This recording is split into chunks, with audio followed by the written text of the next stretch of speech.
Hey there, foodies and culture enthusiasts. Today, we're diving into the vibrant world of DakaDaka, a Georgian restaurant in London's West End that's making waves with its unique blend of cuisine and atmosphere. But is it just a noisy gimmick or a culinary gem? DakaDaka has landed on Hedden Street, a place known for its lively vibes.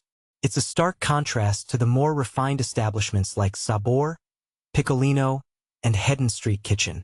But Hedden Street has a history of being the go-to spot for a good time, and DakaDaka is here to continue that legacy.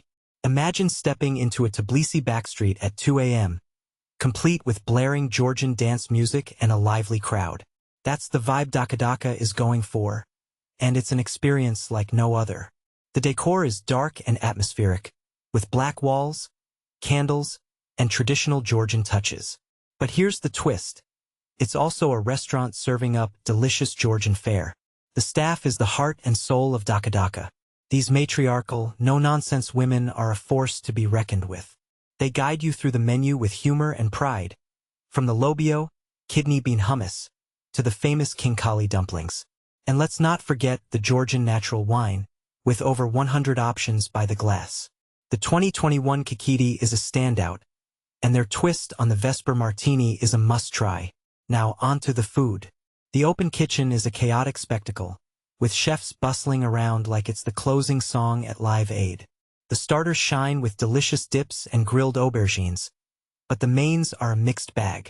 The cheese flatbread, unfortunately, reminded me of a stuffed crust pizza, and the lamb kebabi skewers were underwhelming.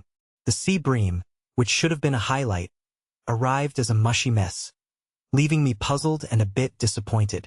But here's the thing, DakaDaka is an experience. It's not just about the food. It's about the atmosphere, the music, and the sense of being transported to another place. If you're Georgian or craving a taste of home, this place will hit the spot. For others, it might be a bit of an acquired taste. Personally, I appreciate the effort to create an immersive dining experience, but the food could use some refinement. The concept is intriguing, but the execution needs some tweaking. It's a restaurant that leaves a lasting impression, for better or worse. So, if you're up for a culinary adventure, DakaDaka might just be your next destination. But be prepared for a noisy, chaotic, and utterly unique dining experience.